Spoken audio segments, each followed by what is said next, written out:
제4장. 슬프다. 어찌 그리 금이 빛을 잃고 순금이 변질하였으며 성소의 돌들이 거리 어기마다 쏟아졌는고, 순금에 비할 만큼 보배로운 시온의 아들들이 어찌 그리 토기장이가 만든 질항아리같이 여김이 되었는고. 들깨들도 젖을 주어 그들의 새끼를 먹이나 딸 내 백성은 잔인하여 마치 광야의 타조 같도다. 젖먹이가 목말라서 혀가 입천장에 붙으며 어린아이들이 떡을 구하나 떼어줄 사람이 없도다.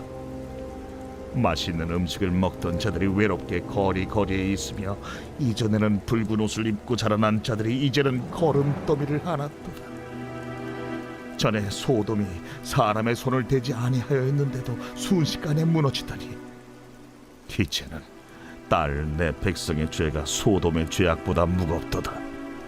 전에는 존귀한 자들의 몸이 눈보다 깨끗하고 젖보다 희며 산호들보다 붉어 그들의 윤택함이 갈아서 빛낸 청옥 같더니, 이제는 그들의 얼굴이 숯보다 검고 그들의 가죽이 뼈들에 붙어 막대기같이 말랐으니 어느 거리에서든지 알아볼 사람이 없도다. 칼에 죽은 자들이 줄여 죽은 자들보다 나음은 토지 소산이 끊어지므로 그들은 찔림받은 자들처럼 점점 쇠약하여 가미로다.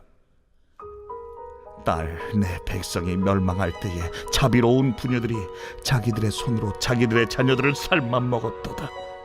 예레미야 애가에서 예레미야는 슬픔의 노래를 부르고 있습니다. 특별히 4장에서 예레미야는 슬픔의 노래를 전에와 지금은 이렇게 비교를 하고 있습니다. 전에는 이랬는데 지금은 이랬다는 것이죠. 전에는 나빴는데 지금은 이랬다, 좋았다고 하면 얼마나 좋겠습니까? 그런데 전에는 영광스럽고 너무나 행복했는데 지금은 처참하다, 이렇게 노래하고 있습니다. 우리의 삶이 전에보다 지금이 더 윤택하고 빛나는 은혜로운 삶이 되기를 주님의 이름으로 축복합니다. 그 비결은 딴 데 있지 않습니다. 오직 한 가지, 하나님 말씀에 순종하는 것입니다. 하나님의 말씀에 순종하면 전에도 우리에게 복을 주시고 지금도 우리에게 복을 주실 뿐만 아니라 앞으로도 하나님이 함께 하시는 그런 형통의 삶을 허락해 주실 줄로 믿습니다. 그러나 우리가 하나님의 은혜 가운데 있을 때에 하나님께서 우리에게 그토록 형통의 복을 부어 주셨음에도 불구하고 우리가 그 하나님의 말씀에 불순종하면 하나님이 그 모든 복을 거두어 가실 뿐만 아니라 이스라엘 백성들이 잔혹하게 당하고 있는 그 진멸의 고통과 고난에 빠져들 수밖에 없다는 것입니다. 그러면 우리가 이것을 두려움으로 피할 것이 아니라 우리가 하나님 말씀에 순종함으로 두려움이 아니라 더 큰 은혜를 주시는 여러분이 되시기를 바랍니다. 먼저 1절에 보니까 슬프다. 어찌 그리 금이 빛을 잃고 순금이 변질하였으며, 전에는 금빛 같은 인생이었는데 여러분, 금이 영원하지 않았습니까? 그러니까 금빛같이 변하지 않는 영원한 인생이었는데 지금은 그것이 변질되었습니다. 영광이 사라진 것입니다. 그리고 1절 뒤에 보니까 성소의 돌들이 거리 어기마다 쏟아졌는고, 하나님의 성소의 돌들이 다 무너졌다는 겁니다. 하나님의 성소의 돌들이 영원할 것 같지 않습니까? 그런데 무너졌다는 거죠. 금이 변질되고 돌들이 무너졌다는 것입니다. 2절에도 보면 순금은 토기장이가 만든 질항아리 같이 여김을 받았다는 겁니다. 그러니까 인생 자체가 처참한 꼴로 바뀌어 버렸다는 거죠.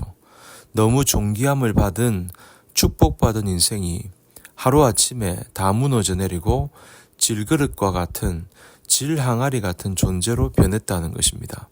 그러니까 하나님 말씀을 떠나니까 그렇게 되더라는 것이죠.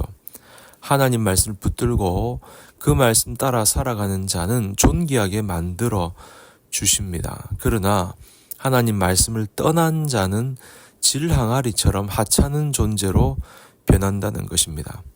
그래서 이스라엘 백성들이 어떠한 상황으로 변했는지 보십시오. 3절에 들깨들도 젖을 주어 그들의 새끼를 먹이니, 사람은 물론이고 들깨들도 그 새끼를 낳아서 그 새끼를 먹이는데, 지금 상황이 어떻게 되었는가 하면 광야의 타조같이 돌아다닌다는 것입니다.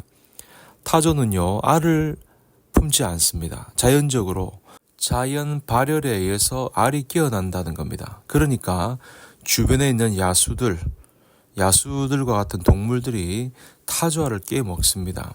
그만큼 타조들은 자기가 낳은 새끼들에 대하여 별 관심이 없는 것입니다. 관심이 없는 이유가 있지요. 내 삶이 힘들다는 것입니다. 애는 어떻게 해서 생겼는데 내 아이를 키울 여력이 없는 겁니다. 그래서 내던져 버리는 것이죠. 그래서 4절에 젖먹이가 목말라서 혀가 입 천장에 붙었음에도 불구하고 떡을 떼어줄 사람이 없다는 것입니다. 그러니까 미래 세대가 그만큼 부모들의 죄악으로 인해서 아무렇게나 내동댕이 쳤다는 겁니다. 부모들의 죄악으로 인하여 아이들을 잡아먹고 부모의 죄악으로 아이들이 얼마나 피해를 보고 있는지 모르는 것입니다. 부모가 잘못된 신앙으로 자녀들을 다 잡아먹는 겁니다. 자녀의 미래를 막아버리고 자녀들에 대하여 케어하고 돌보아야 되는데 그렇게 하지 못한다는 것이죠.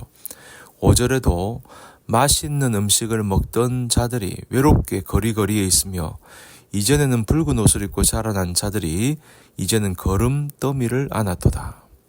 하나님이 부어주신 은혜로 인하여 풍족하게 맛있는 것을 먹고 아주 귀한 붉은 옷, 귀한 옷을 입고 이렇게 화려하게 살아가는데, 지금은 제 더미만 뒤집어 쓰고 거름더미만 뒤집어 쓰고 살았다는 것입니다. 계속 이렇게 비교를 하고 있는 것입니다. 과거에는 하나님의 은혜로 금과 같은 존재로 행복하게 살았는데 지금은 말로 할 수 없는 처참한 존재가 되었다는 것입니다. 말씀을 떠난 결과다라는 것이죠. 말씀을 떠난 죄악상이 얼마나 큰지 소돔보다 더하다고 6절에 말합니다. 뭐라고 말하고 있습니까? 전에 소돔이 사람의 손을 대지 아니하였는데도 순식간에 무너지더니 이제는 딸 내 백성의 죄가 소돔의 죄악보다 무겁도다. 무슨 말입니까? 전에는 소돔이 자기들의 죄가 무거워 무너졌는데, 스스로 무너졌는데, 이제는 내 백성의 죄가 소돔보다 더 무겁다. 더 많은 죄를 지었다. 그러니까 말씀을 떠난 백성의 처참한 모습을 보여주고 있는 것입니다. 세상 사람들은 그렇게 산다 하지만 우리는 말씀을 받은 사람 아닙니까? 하나님의 거룩한 백성으로 부름을 받은 사람 아닙니까? 그런데 불순종으로 세상의 부귀와 쾌락을 또 만족을 쫓아다니다가 하나님을 버리고 살다가 결국은 이런 처참한 자가 되었다는 것입니다. 그러니까 전에는 좋았는데 이제는 완전히 처참하다는 거죠. 이게 이스라엘 백성들의 현 주소입니다. 사랑하는 여러분, 하나님께서 전에 우리에게 베풀어 주신 놀라운 은혜들을 한번 생각해 보십시오. 그 은혜가 얼마나 많습니까? 그 은혜를 우리가 하나님 말씀에 순종만 하면 그 모든 은혜를 누린다고 말씀하시는데, 왜 구태여 세상의 욕망을 따라 말씀에 불순종함으로 그 유혹에 의해서 죄에 빠져서 심판받을 수밖에 없는 길로 가야 합니까? 하나님의 은혜 안에 있을 때 그 은혜가 은혜인 줄 알고 은혜를 지켜나가는 저와 여러분 모두가 다 되시기를 주님 이름으로 간절히 축복합니다.